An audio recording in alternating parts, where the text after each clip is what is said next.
Hello everyone, welcome to ఐరేజ్ academy. సెషన్లో మనం mock test 1 part 2 solution discuss చేద్దామండి. మీకు పార్ట్ 1లో 20 క్వశ్చన్స్ వరకు కవర్ అయినాయి. ఈ సెషన్లో ఇంకో 20 క్వశ్చన్ డిస్కస్ చేద్దాం. Question number 21. 80 men could complete a work in 250 days. They worked together for 200 days. After that, the work had to be stopped for 10 days. It due to a bad weather. How many more men should be engaged to complete the work in time? So చూడండి, మీకు ఏమన్నారంటే 80 మంది వ్యక్తులు కనుక 250 రోజులు పని చేస్తే ఒక పని పూర్తవుతుందంట. అంటే మీకు 80 × 250 డేస్లో వర్క్ ఫినిష్ అవుతుందండి. ఇది మెన్, ఇది నెంబర్ ఆఫ్ డేస్. అయితే పని మొదలుపెట్టి 200 రోజులు వారంతా కలిసి పనిచేస్తారంటే 80 మంది 200 రోజులు పనిచేస్తారు. ఇంకా పని పెండింగ్ ఎంత ఉందండి? 80 × 50 పెండింగ్ ఉంది. ఇప్పుడు దీని తర్వాత ఏం జరిగింది? ఒక 10 డేస్ వాళ్ళు పని చేయలేదు. సో ఇప్పుడు 250 డేస్లో 2 డేస్ ఏమో పని చేసినారు, 10 డేస్ ఏమో పని చేయలేదు, అంటే ఇంకా 40 డేస్ మిగిలింది. ఇప్పుడు 40 డేస్లో వర్క్ కంప్లీట్ అయిపోవాలంటే ఇప్పుడు నెంబర్ ఆఫ్ మెన్ పెరగాలి కదండి. ఇంతకుముందు 80 మెన్ ఉన్నారు, వాళ్ళు 50 డేస్లో చేసే పనిని 10 రోజులు వేస్ట్ అయిపోయినాయి కాబట్టి ఇంకా 40 రోజుల్లో పని కంప్లీట్ అవ్వాలంటే నెంబర్ ఆఫ్ మెన్ పెరగాలి. సో 80 × 50 వర్క్ని 40 డేస్లో చేయాలంటే ఎంత వర్క్ కావాలి? సో 40 × 2 ఎంత? 80. సో 100 మెన్ కావాలి. అంటే ఆల్రెడీ మీ దగ్గర 80 మెన్ ఉన్నారు కాబట్టి సో ఇప్పుడు కొత్తగా ఎంత ఎక్స్ట్రా అవసరం అవుతారండి? ఒక 20 ఎక్స్ట్రా యాడ్ అవుతే సరిపోతుంది. Option B. Question number 22. Prasad took 39900 as a loan, which along with interest is to be repaid in 3 equal annual installments. If the rate of interest is 30% compounded annually, then the value of each installment is. సరే, క్వశ్చన్కి మీరు method చేయొచ్చు, but నాకు చెప్తాను చూడండి short cut. 30%ని ఫ్రాక్షన్లో రాస్తే ఎంత అండి? 3/10. 10ని 3కి యాడ్ చేయండి, ఎంత అవుతుంది? 10ని 3కి యాడ్ చేసి 13. 13కి పవర్లో నంబర్ ఆఫ్ ఇయర్స్ ఎంత? 3 వార్షిక వాయిదాలు కాబట్టి పవర్లో 3 చేయండి. అంటే మీ ఆన్సర్ అనేది 13.13 యొక్క మల్టిపుల్ అవ్వాలండి. అంటే మీ ఆన్సర్ 2197 × సంథింగ్ ఉంటుంది. ఇది మాత్రం డెఫినెట్లీ. సో మీకు ఒకటే ఒక ఆప్షన్ ఉంది, ఆప్షన్ ఏ. మీరు ఎప్పుడు కూడా కాంపౌండ్ ఇంట్రెస్ట్ ఇన్స్టాల్మెంట్ క్వశ్చన్ అనేది మొత్తం డెడ్లీయెస్ట్ అండ్ ఈజియెస్ట్ క్వశ్చన్ అండి.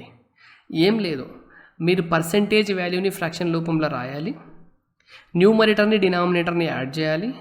ఇక్కడ 3 + 10 చేస్తే 13 వస్తుంది. 13కి పవర్లో ఇన్స్టాల్మెంట్స్ టోటల్ ఎంత ఉన్నాయో అది తీసుకోవాలి, అంటే 13/3. అంటే మీ ఆన్సర్ 13/3 అంటే 2197 కదా. 2197 యొక్క మల్టిపుల్ అయ్యి ఉండాలి. ఇవేవి 2197 మల్టిపుల్స్ కాదు, మీది ఒకటే 2197 మల్టిపుల్. సో ఇక్కడ మీ కాంపౌండ్ ఇంట్రెస్ట్ ఎలా కనుక్కోవాలో క్యాలిక్యులేషన్ చేయాల్సిన అవసరం కూడా మీకు లేదు. జస్ట్ ఆన్సర్ అనేది ఎంతకు మల్టిపుల్ అవుతుందో తెలిస్తే సరిపోతుందండి. Question number 23. The mean of 90 items was 46. Okay. Later on, it was discovered that an item 16 was misread as 61 and another item 43 was misread as 34. It was also found that the number of items were 80 and not 90. Then what was the correct mean? ఇది మీకు యావరేజెస్లో important question అండి. Very very important question, right? 90 టర్మ్స్కి average ఎంత అన్నారండి? 46. అయితే ఈ 90 టర్మ్స్ని మీరు యావరేజ్ కనుక్కునే క్రమంలో మీరు ఏం చేసినారంటే 16ని మీరు ఎలా తీసుకున్నారండి? 61 లాగా తీసుకున్నారు. అంటే మీరు ఎంట్రీ 61 చేసుకున్నారు. That an item 16 was misread as 61, అంటే మీరు 61 లాగా తీసుకున్నారు. అండ్ అన్ ఐటమ్ 43 వాజ్, యాక్చువల్గా 43 ఉండాలి, ఇది కరెక్ట్ అండి, ఇది యాక్చువల్గా వాజ్ మిస్రీడ్ యాజ్ 34. అంటే మీరు తీసుకున్న వాల్యూ ఏమో 61, 34, అంటే టోటల్ ఎంత? 95. కానీ యాక్చువల్గా మీరు తీసుకోవాల్సింది ఎంత? 43 కాబట్టి 9, 59. మీరు యాక్చువల్గా 59 తీసుకోవాలి టోటల్, ఈ రెండింటిని కలిపి. కానీ మీరు తీసుకున్నది ఎంత ఎక్స్ట్రా తీసుకున్నారు చెప్పండి చూడండి. 15 - 9 అంటే 6, 8 - 3 అంటే 36 ఎక్స్ట్రా తీసుకున్నారు. సో ఫస్ట్ ఏం చేయండి అంటే టోటల్ నుండి 36 మీరు ఎక్స్ట్రా తీసుకున్నారు కాబట్టి ఆ ఎక్స్ట్రాని మైనస్ చేసేసేయండి. టోటల్ ఎంత అవుతుంది? 90 × 46. అంటే 90 × 46 నుండి 36 మైనస్ చేయండి. సో ఇప్పుడు మీకు టోటల్ అనేది కరెక్ట్ అయిందండి. మనం యావరేజ్ ఎలా కనుక్కుంటాము? Sum of the terms by number of terms కదా.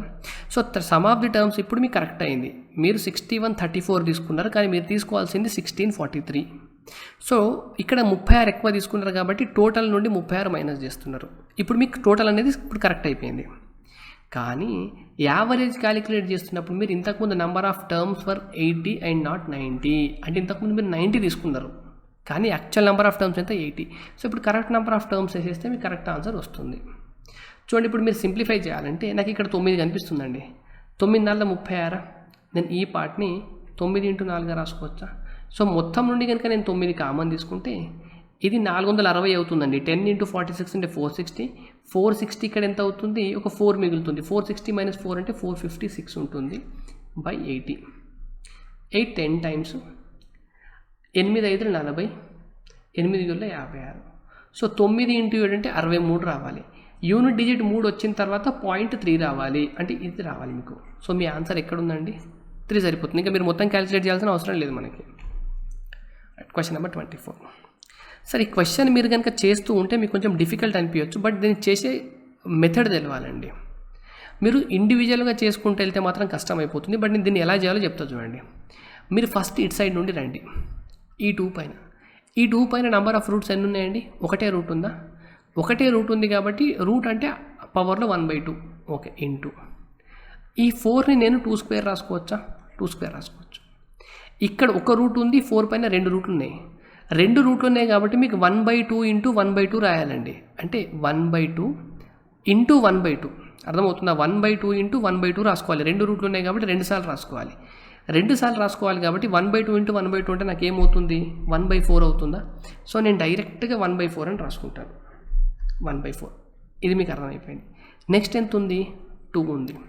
2 పైన మీకు నెంబర్ ఆఫ్ రూట్స్ 3 ఉన్నాయి కాబట్టి 1/2 × 1/2 × 1/2 3 టైమ్స్ రాసుకోవాలి. సో 2 × 2 × 2 ఎంత అవుతుంది? 8 అవుతుంది. నెక్స్ట్ ఈ 4 నేను మళ్ళీ ఎలా రాసుకుంటాను?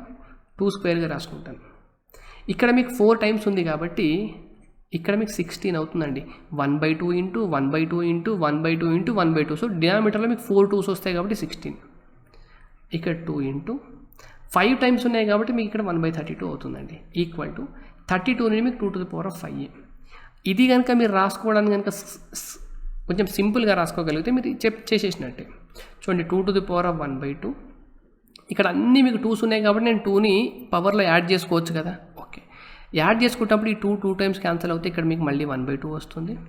ఇక్కడ 1/8 వస్తుంది. ఇక్కడ క్యాన్సిల్ అవుతుంది కాబట్టి 1/8 వస్తుంది.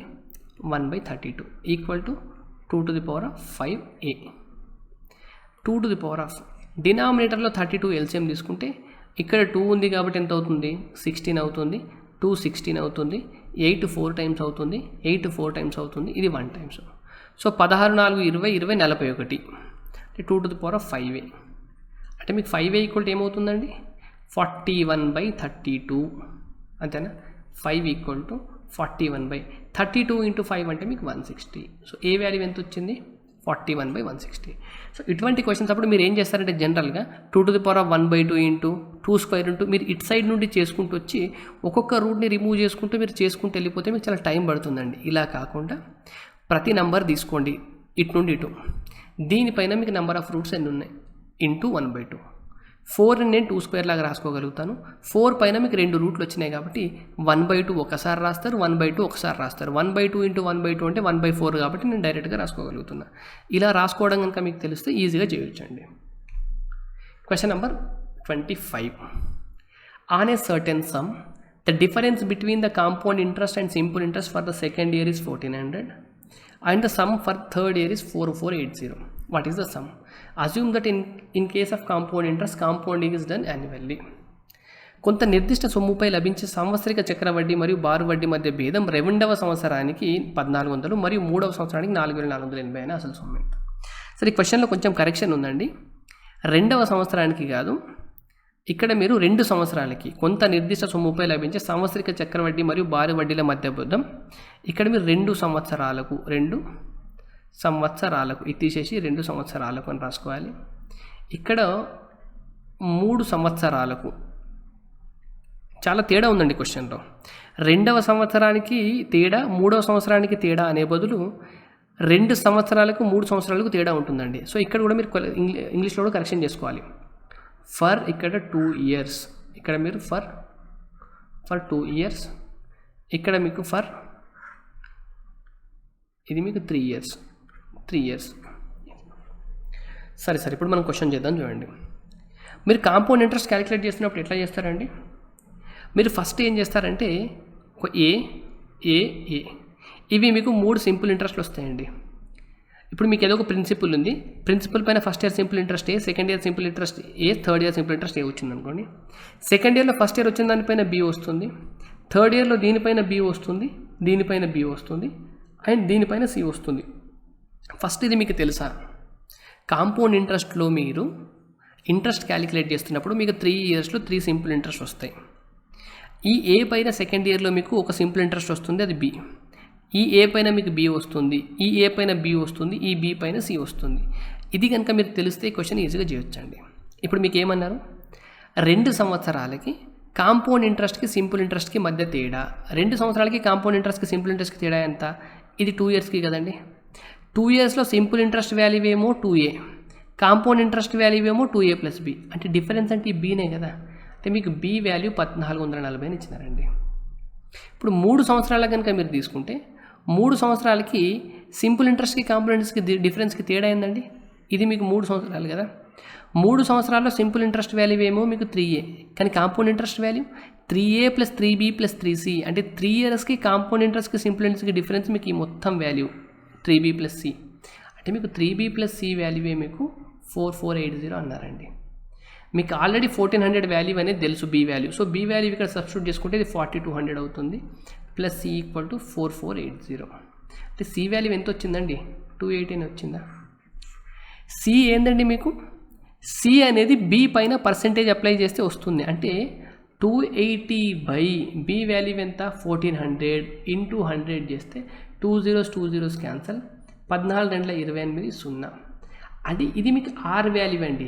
ఆర్ అనేది మీకు 20% అని అర్థమైంది. మీకు కాన్సెప్ట్ క్లారిటీ ఉంటేనే మీకు ఎగ్జామ్లో మీకు క్లారిటీ వస్తుందండి.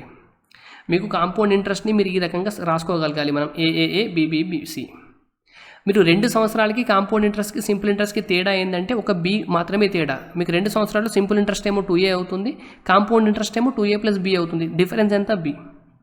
మీరు 3 సంవత్సరాలకి తీసుకుంటే 3 సంవత్సరాలకి కాంపౌండ్ ఇంట్రెస్ట్ ఏమో 3a plus 3b plus c అవుతే సింపుల్ ఇంట్రెస్ట్ అనేది జస్ట్ 3a అవుతుంది. అంటే కింద పార్ట్ అంతా మీకు difference 3b plus c. So మీకు ఏ పైన ఆర్ వాల్యూ అప్లై చేస్తే బి వస్తుంది, బి పైన ఆర్ వాల్యూ అప్లై చేస్తే సి వస్తుంది. సో మీకు సి వాల్యూ తెలుసు, బి వాల్యూ తెలుసు కాబట్టి మీరు రేట్ పర్సెంట్ కనుక్కోవచ్చా? ఓకే, రేట్ పర్సెంట్ కనుక్కోవచ్చు. ఇప్పుడు చూడండి 20% వాల్యూ అనేది 1400 అయింది. ఏ పైన 20% అప్లై చేస్తే 1400 వచ్చింది. అంటే 20% వాల్యూ అనేది 1400 అవుతే 100% వాల్యూ ఎంత అండి? 5 టైమ్స్ కాబట్టి 700 అవుతుందా? 7000. దీనికి 5 టైమ్స్ కాబట్టి 5 టైమ్స్. అంటే 7000 అనేది మీకు ఏ అండి. ఏ అంటే ఏంటండి? Simple interest. ఈ ఏ ఎక్కడి నుండి వచ్చింది మీకు? ప్రిన్సిపల్ పైన మీరు 20% అప్లై చేస్తే వచ్చింది. ప్రిన్సిపల్లో 20% అనేది 7000 అయితే 100% ఎంత అవుతుందండి? 35000. 35000లోనే మీకు 1/5 పార్ట్ 7 కదా. సో 35000. ఆప్షన్ డి అనేది మీకు రైట్ ఆన్సర్ అవుతుంది. రైట్.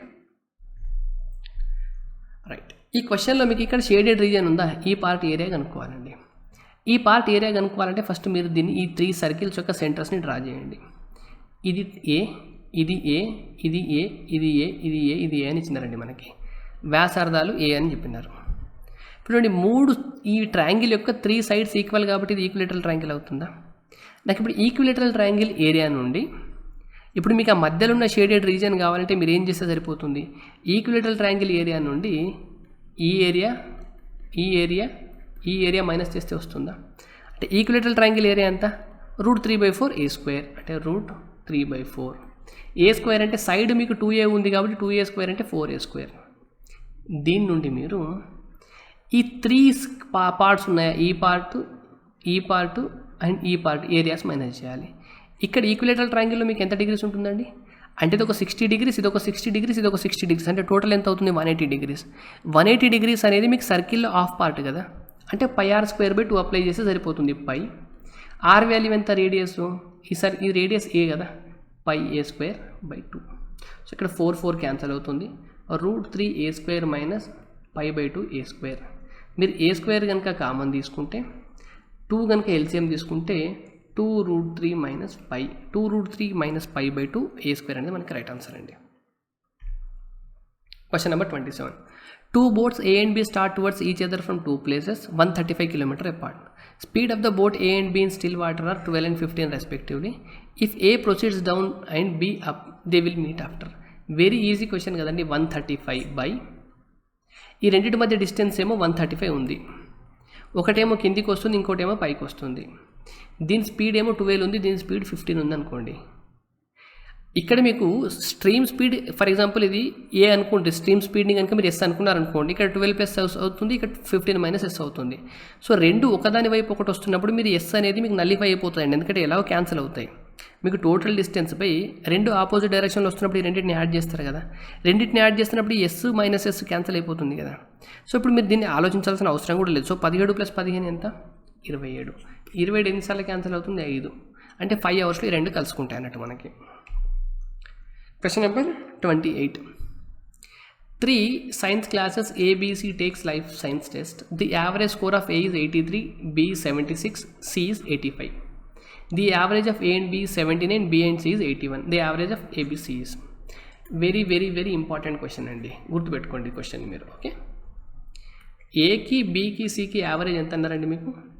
83, 76 అండ్ 85. ఏబీకి కలిపితే యావరేజ్ ఎంత? 79 అన్నారు. బీసీకి కలిపితే యావరేజ్ ఎంత? 81 అన్నారు. ఇప్పుడు మీరు అలిగేషన్ అప్లై చేస్తే 83 - 79 అంటే 4, 79 - 76 అంటే 3, 85 - 89 అంటే 4, ఇక్కడ 5. అంటే క్లాస్ ఏలో కనుక మీకు 3 మెంబర్స్ ఉంటే, క్లాస్ బీలో 4 మెంబర్స్ ఉంటే, ఇక్కడ కూడా 4 ఉన్నారు చూడండి. క్లాస్ సీలో ఎంత ఉండాలి? 5 మెంబర్స్ ఉండాలి. అంటే ఏబిసిలలో 3 మెంబర్స్, 4 మెంబర్స్, 5 మెంబర్స్ ఉన్నట్టు. సో 3 మెంబర్స్ యొక్క యావరేజ్ ఎంత? 83 అని మీ క్వశ్చన్లో ఇచ్చినారు. 4 మెంబర్స్కి ఎంత? 76. 5 మెంబర్స్కి ఎంత? 85. సో ఇప్పుడు మొత్తం ఓవరాల్గా 12 మందికి ఎంత కనుక్కోవాలండి. చూడండి, నేను ఓవరాల్ యావరేజ్ కనుక 76 అనుకున్నాను అనుకోండి, ఈ ముగ్గురు దగ్గర 76 కన్నా ఎంత ఎక్కువ ఉందండి? 7 ఎక్కువ ఉంది. ముగ్గురు దగ్గర అంటే 21 ఎక్కువ ఉంది. 76కి 85 అంటే ఎంత? 9 ఎక్కువ ఉంది. 9 ఎక్కువ ఉంది. 5 దగ్గర అంటే 45 ఎక్కువ ఉంది. ఈ ఎక్కువ మొత్తాన్ని మీరు 12 మందికి పంచాలి. సో మీ ఆన్సర్ ఎంత అవ్వాలి? 76 + 66/12. 66/12 అంటే 76 + 5.5 అంటే 81.5 అనేది మీకు రైట్ ఆన్సర్ అండి. Option A. Question number 29. Unit digit find out చేయాలి. చూడండి, యూనిట్ డిజిట్ ఎప్పుడు కూడా మీకు పవర్లో 4 తర్వాత రిపీట్ అవుతుందండి. అంటే ఇప్పుడు మీరు దీన్ని కనుక మీరు 4తో డివైడ్ చేసినారనుకోండి, 168 అనేది మీకు డివైడ్ అవుతుంది. అంటే రిమైండర్ ఎంత వస్తుంది? 2. అంటే ఇప్పుడు దీని మొత్తం యూనిట్ డిజిట్ అనేది, యూనిట్ డిజిట్కి మనం ఓన్లీ లాస్ట్ డిజిట్ చూస్తాం కదా, 2 స్క్వేర్ యూనిట్ డిజిట్కి ఈక్వల్ అండి. అంటే 170ని మీరు 4తో డివైడ్ చేస్తే 168 అనేది కంప్లీట్గా డివైడ్ అవుతుంది. 2 మిగులుతుంది కాబట్టి 2 ఇక్కడ రాసుకోవాలి. దీని యూనిట్ డిజిట్ మీకు 3/172 అనేది కంప్లీట్గా డివైడ్ అవుతుంది కాబట్టి, కంప్లీట్గా డివైడ్ అయినప్పుడు మీరు పవర్లో 4 తీసుకుంటాం మనం. ఇక్కడ 4 ఉంది. 4 ఇది 172 కంప్లీట్గా డివైడ్ అవుతుంది. సో 172 తర్వాత మిగిలింది ఎంత? 2. సో 2 తీసుకుంటాం. సో 2 స్క్వేర్ అంటే 4. 3/4లో యూనిట్ డిజిట్ ఎంత ఉంటుంది? 81 అంటే 1. 4 స్క్వేర్ అంటే 6. సో 4 × 6 = 24. 24 అంటే యూనిట్ డిజిట్ ఎంత? 4. Option C. Question number 30. Ankit was to get a 28% hike in his salary, but due to typing error, it's wrongly typed the figure 57% and printed the new slip. He received this revised salary for 3 months before the organization realized the mistake. If the excess paid to him in the previous month is deducted from his 4-month salary, if after deduction he gets 8,200 as 4 months salary, as 4th month salary, then find his actual salary is. Sir, అంకిత్కి ఒక 100 రూపాయలు salary ఉందనుకోండి, యాక్చువల్గా 28% పెరగాలండి. అంటే 128 రూపాయలు అవ్వాలి. కానీ typing mistake వల్ల వీళ్ళ శాలరీని ఎంత తీసుకున్నారు? 57% లాగా తీసుకున్నారు. అంటే 157 రూపాయలు చేసేసినారు అంకిత్ శాలరీని. 100 రూపాయల శాలరీ ఉంటే 28% పెరిగి 128 రూపాయలు అవ్వాలి. కానీ టైపింగ్ మిస్టేక్ వల్ల 157 రూపాయలు అయింది. సో ఇప్పుడు 157 రూపాయలు ఆయనకి శాలరీ 3 నెలలు ఇచ్చినారంటండి. 3 నెలలు ఇస్తే నెలకి ఎంత ఎక్కువ ఇస్తున్నారండి? ఈయనకి నెలకి ఎంత ఎక్కువ ఇస్తున్నారు చూడండి. 7 - 8, 17 - 8 అంటే 9, 4 - అంటే 29 రూపాయలు ఎక్కువ ఇస్తున్నారు. ఇలా 29 × 3 నెలలు ఎక్కువ ఇచ్చినారా? 29 × 3 ఎంత? 87. 87 రూపీస్ ఎక్కువ ఇచ్చేసినారు ఈయనకి శాలరీ. 3 మంత్స్ తర్వాత 4th మంత్ శాలరీ ఇచ్చేటప్పుడు వాళ్ళకి తెలిసింది, ఓకే ఈ పర్సన్కి శాలరీ ఎక్కువ పోతుందని తెలిసింది. సో 4th మంత్లో ఏం చేసినారంటే 4th మంత్లో అతనికి ఎంత ఇవ్వాలి? ఇప్పుడు 128 ఇద్దామని డిసైడ్ అయినారు. 128 ఇవ్వాలి, కానీ ఈ 3 నెలల్లో ఎక్కువ ఎంత తీసుకున్నాడు? అతను 87 తీసుకున్నాడు కదా, ఈ 87 మైనస్ చేసి ఇచ్చేయాలి. సో 87 మైనస్ చేస్తే ఎంత అంటే ఇప్పుడు ఓన్లీ 41 రూపాయలు ఇస్తున్నారు. 4th మంత్లో అతని శాలరీ 128 ఇస్తూ ఇంతకుముందు ఎంత ఎక్కువ తీసుకున్నాడో అంత అతని దగ్గర నుండి పట్టేసుకొని అంటే తీసేసుకొని ఇస్తే ఓన్లీ 41 రూపాయలు ఇస్తున్నారంట. ఈ 41 వాల్యూ ఏమి క్వశ్చన్లో 8200 అన్నారండి.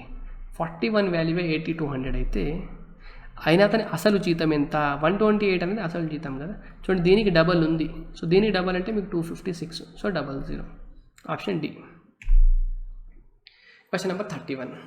ఇది మీకు చిన్న సింప్లిఫికేషన్ క్వశ్చన్ అండి. 15 factorial minus 14 factorial minus 13 factorial simplify చేయాలి. దీన్ని నేను 15 × 14 × 13 ఫ్యాక్టోరియల్గా రాసుకోవచ్చా అండి? దీన్ని మైనస్ దీన్ని 14 × 13 ఫ్యాక్టోరియల్గా రాసుకోవచ్చా? ఇది 13 ఫ్యాక్టోరియల్. ఈ మొత్తం నుండి నేను 13 ఫ్యాక్టోరియల్ కామన్ తీస్తున్నాను. సో ఇక్కడ మీకు 15 × 14 అవుతుంది, మైనస్ 13 ఫ్యాక్టోరియల్ కామన్ తీస్తే ఇక్కడ 14 ఉంటుంది, మైనస్ 13 ఫ్యాక్టోరియల్ కామన్ తీస్తే ఇక్కడ 1 ఉంటుంది. సో ఇప్పుడు 13 ఫ్యాక్టోరియల్ ఇంటూ ఇది మీకు 15. 15 × 14 మైనస్ 15 అంటే ఏమవుతుందండి? 15 × 14 మైనస్ 15 చేస్తే ఏమొస్తుంది మీకు? 15 × 13 అవుతుంది కదా. 15 14 టైమ్స్ ఉంటే ఒక టైం మైనస్ చేస్తున్నారు అంటే 13 టైమ్స్ మిగులుతుంది. So 13 factorial into 15 × 13. Option D అనేది మనకి రైట్ ఆన్సర్ అండి. Question number 32. From each of the corners of a rectangular sheet of dimension 36/24 అంటే 36 ఉంది ఇలా, 24 ఉంది ఇలా. దీని ఈచ్ కార్నర్ నుండి 4/4ని రిమూవ్ చేస్తున్నారంట. ఈజ్ రిమూవ్డ్ అంటే ఇలా 4/4, ఇలా 4/4, ఇలా 4/4, ఇలా 4/4 రిమూవ్ చేసిన తర్వాత మిగిలిన పార్ట్ని మీరు ఒక బాక్స్ రూపంలో చేస్తున్నారు. ఒక బాక్స్ రూపంలో ఫామ్ చేస్తే దాని వాల్యూమ్ ఎంత? చూడండి దాన్ని అలా చేస్తే మీకు డైమెన్షన్స్ ఏమొస్తాయో చెప్పండి నాకు. మొత్తం 36 లెంత్లో ఇది 4, ఇది 4 వెళ్ళిపోయిందంటే ఎంత? 8 వెళ్ళిపోతే 28 మిగులుతుంది ఇక్కడ నుండి ఇక్కడికి. ఓకే, 24లో 8 వెళ్ళిపోతే 16 మిగులుతుంది ఇది.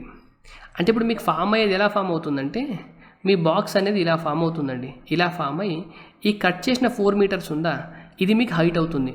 అంటే లెంత్ అనేది 28 అవుతుంది, బ్రెడ్త్ 16 అవుతుంది, హైట్ ఎంత అవుతుంది? 4 అవుతుంది. ఇప్పుడు దీని వాల్యూమ్ కావాలంటే ఈ మూడింటి యొక్క మల్టిప్లికేషనే కదండి. చూడండి మల్టిప్లికేషన్ అంటే 8 × 6 48, 8 4 32 అంటే మీకు యూనిట్ డిజిట్ అనేది 2 రావాలండి. యూనిట్ డిజిట్ 2 ఎక్కడ ఉంది? ఆప్షన్ ఏలో ఉంది. సో యూనిట్ డిజిట్ 2 మనకి రైట్ ఆన్సర్. మీరు మల్టిప్లై చేసినా కూడా మీకు అదే ఆన్సర్ వస్తుంది. 28 × 16 × 4 చేసినా కూడా యూనిట్ డిజిట్ 2 వచ్చే ఆన్సర్ ఇది ఒకటే ఉంది మనకి. కావాలంటే మీరు చేసి చూడండి, మీకు 1792 వస్తుంది. 33. 2 persons A and B enter into a business with capitals in the ratio 4:5. At the end of 5 months, A withdraws from the business. At the end of the business, they shared profit in the ratio 1:6. Number of months B's capital was used in the businesses. Easy question కదండి. ఏకి బీకి Capitals ఏ రేషియోలో ఉన్నాయండి? నాకు 4 ఉంటే 5 ఉంది. Profit ఏ రేషియోలో పంచుకున్నారు? వీళ్ళు 1 ఉంటే 6లో పంచుకున్నారు. మీరు ప్రాఫిట్ ఏ రేషియోలో పంచుకుంటారు? ఇన్వెస్ట్మెంట్ ఇంటూ టైం రేషియో కదా. ఫస్ట్ అతను ఓన్లీ టైం 5 months పెట్టినాడు. సెకండ్ అతను ఎన్ని మంత్స్కి పెట్టినాడో కనుక్కోమని అంటే ఎక్స్ అనుకున్నాను అనుకోండి నేను. 5 క్యాన్సల్. ఎక్స్ ఈక్వల్ ఎంత అవుతుందండి? 6 4 24. అంటే సెకండ్ అతను 24 months బిజినెస్లో ఇన్వెస్ట్ చేసినాడు అన్నట్టు. 34. A milkman buys some milk. If he sells it at ₹10 liter, he loses 800 rupees. But when he sells it at ₹12 liter, he gains 600 rupees. How much milk did he purchase? Simple అండి. ఒక 10 రూపాయల ప్రకారం అమ్మితే అతనికి ఏమో 800 నష్టం వచ్చిందంట. అదే 12 రూపాయల ప్రకారం లీటర్కి అమ్మితే 600 లాభం వచ్చిందంట. అంటే లీటర్కి 2 రూపాయలు పెరగడం వల్ల అతనికి వచ్చే ఇన్కమ్ ఎంత పెరిగిందండి? 800 నష్టం నుండి 600 లాభానికి వచ్చిందంటే 1400 రూపాయలు లాభం వచ్చింది. అంటే 2 రూపీస్ పర్ లీటర్కి 1400 వస్తుందంటే 1400/2 చేస్తే ఎంత అండి? అతని దగ్గర 700 లీటర్స్ అమ్ముతున్నట్టు. So option D. Question number 35. The outer circumference of a circular track is 220 meters. The track is 7 meter wide everywhere. Calculate the cost of leveling the track at the rate of 50 paise per square meter is. So ఇటువంటి క్వశ్చన్స్ని మీరు చేస్తున్నప్పుడు చాలా సింపుల్గా చేయాలండి, పెద్ద కష్టంగా చేయకూడదు. సర్కంఫరెన్స్ ఎంత అన్నారండి? 220. మీరు ఒక్కటి గుర్తుపెట్టుకోండి, రేడియస్ 7 అయితే ఏరియా 154 అవుతుంది, పెరిమీటర్ 44 అవుతుంది. ఇది మీకు ఖచ్చితంగా గుర్తుండాల్సిందే. పెరిమీటర్ 220 అయింది. పెరిమీటర్ 220 అంటే 5 టైమ్స్ అయిందంటే రేడియస్ కూడా మీకు 5 టైమ్స్ అవుతుంది. ఇవన్నీ మీకు మైండ్లో ఉండాలి. రేడియస్ 35 అంటే అవుటర్ సర్కంఫరెన్స్ రేడియస్ 35 అండి. ఈ పాత్ ఇక్కడ నుండి ఇక్కడికేమో మీకు 7 మీటర్స్ వైడ్ ఉందంట. అంటే ఇక్కడ నుండి ఇక్కడికి ఎంత ఉండాలి? 28 ఉండాలంటేనా? 28 + 7 35 అవుతుంది. ఓకే, ఇప్పుడు ఈ రెండింటి మధ్యలో ఈ ప్రాంతంలో లెవెలింగ్ చేయడానికి ఎంత ఖర్చు అవుతుందని క్వశ్చన్ అండి. సో లెవెలింగ్ చేయడానికి ఈ ప్రాంతం కావాలంటే ఈ ప్రాంతంకి ఏరియా కావాలి కదా. అంటే ఇప్పుడు ఈ షేడెడ్ రీజియన్ ఏరియా కావాలంటే మనం ఎలా కనుక్కుంటాం? Outer circle area minus inner circle area చేస్తే వస్తుంది. సరే, అవుటర్ సర్కిల్ ఏరియా ఎలా కనుక్కుంటాం చూడండి. మీకు రేడియస్ కనుక 7 ఉంటే ఏరియా అనేది 154 ఉంటుందా? రేడియస్ అనేది అవుటర్ సర్కిల్కి 5 టైమ్స్ అయింది. 7 అనేది కాస్త 35 అయిందంటే ఎంత అయింది? 5 టైమ్స్ అయింది. రేడియస్ 5 టైమ్స్ అయితే ఏరియా దానికి స్క్వేర్ టైమ్స్ అవుతుంది, 25 టైమ్స్. అంటే ఈ అవుటర్ సర్కిల్ ఏరియా అనేది మీకు 154 × 25. ఇన్నర్ సర్కిల్ ఏరియా అనేది రేడియస్ 7 ఉంటే మీకు ఏరియా 144, రేడియస్ అనేది 4 టైమ్స్ అయింది కాబట్టి ఏరియా అనేది 4కి స్క్వేర్ 16 టైమ్స్ అవుతుంది. Outer circle area minus inner circle area చేస్తే మీకు 154 × 9. ఇది మీకు షేడెడ్ రీజన్ ఏరియా అండి. ఇప్పుడు ఇది మీకు ఏరియా ఎంత ఉంటుంది? మీకు 50 పైసే పర్ స్క్వేర్ మీటర్ అంటే ₹1/2 కదా. ఇంత ఏరియాకి మీరు ఇంటూ ₹1/2 చేస్తే మీకు ఆన్సర్ వస్తుంది. సో 2 77. మీకు ఆన్సర్ ఏం రావాలండి? 7 9 63, 6కి ఆన్సర్ 9 గల 63 + 6 69. అంటే మీకు మొత్తం 693 ఖర్చు అవ్వాలి. Option D. Question number 36. If the sum of the two numbers is 55 and the HCF and LCM of these numbers are 5 and 120 respectively, then sum of the reciprocals of the numbers is equal to. ఇక్కడ మీరు first చూడాల్సింది 2 numbers యొక్క HCF 5 అన్నారండి. అంటే ఒక number కనుక 5x అనుకుంటే ఇంకొక నంబర్ 5y, ఇక్కడ x, y ఆర్ కోప్రైమ్స్ అవ్వాలి మీకు. ఇది కండిషన్ మనకి. సమ్ ఆఫ్ 2 numbers ఎంత అన్నారండి మీకు? 55. అంటే 5x + 5y వాల్యూ 55 అని ఇచ్చినారు. అప్పుడు x + 5 వాల్యూ ఎంత అవుతుంది? 11. LCM of these 2 numbers is 120. అంటే నేను ఒక నంబర్ 5x ఇంకొక నంబర్ 5y అనుకుంటున్నాను కదా. ఈ రెండింటికి ఎల్సిఎం ఎంత నాకు? 5xy.